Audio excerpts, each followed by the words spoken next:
आइल छठी के त्योहार, चहके लागल घर दुआर।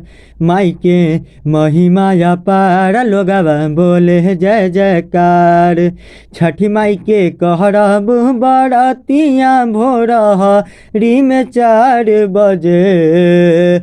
छठी माई के कहरब बरतिया भोरहरी में 4 बजे। सहिया लेके चलिए माई के बहंगिया भोरहरी में 4 बजे।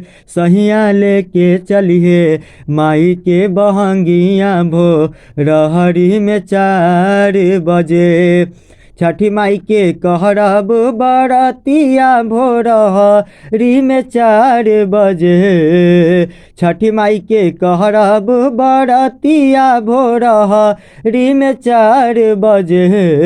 ओ देवरू लेके चलिए सिर पे दौरिया भोरहरी में 4 बजे। देवरू लेके चलिए सिर पे दौरिया भोरहरी में 4 बजे।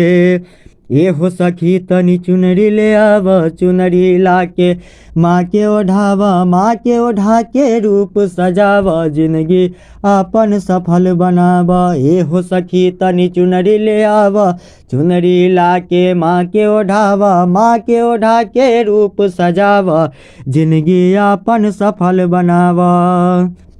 सुनाए हमारी सजनिया तू घर के लक्ष्मीनिया नु हो।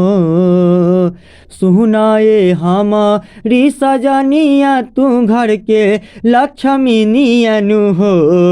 छठी मैया के बैठी चरनिया त करी जा पूजनिया नु हो। छठी मैया के बैठी चरनिया त करी जा पूजनिया नु हो। ए हो सखी तनी कलसा ले आव, कलसा गंगा जल से भराव, कांच कसैली पान चढ़ाव, आव घी के दीप जराव। ए हो सखी तनी कलसा ले आव, कलसा गंगा जल से भराव, कांच कसैली पान चढ़ाव, आव घी के दीप जराव। रची रची कर बुहुया रतिया भोरहरी में 4 बजे। रची रची कर बुहुया रतिया भोरहरी में 4 बजे। सासु संगे जाइब देहबे अरगिया भोरहरी में 4 बजे। सासु संगे जाइब देहबे अरगिया भोरहरी में 4 बजे।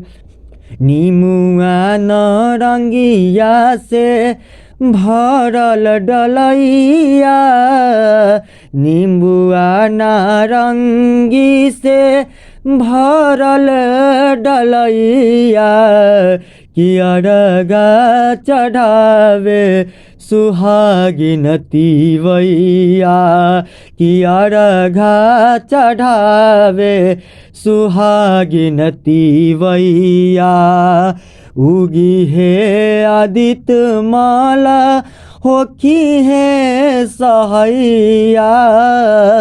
उगी है आदित्य माला होखी है सहैया। कियरगा चढ़ावे सुहागिन तिवैया, अरगा चढ़ावे सुहागिन तिवैया।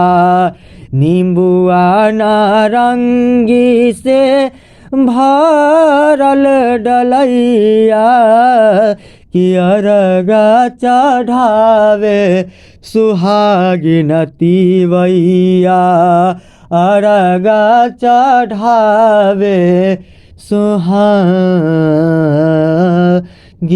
तिवैया। जय छठी मैया।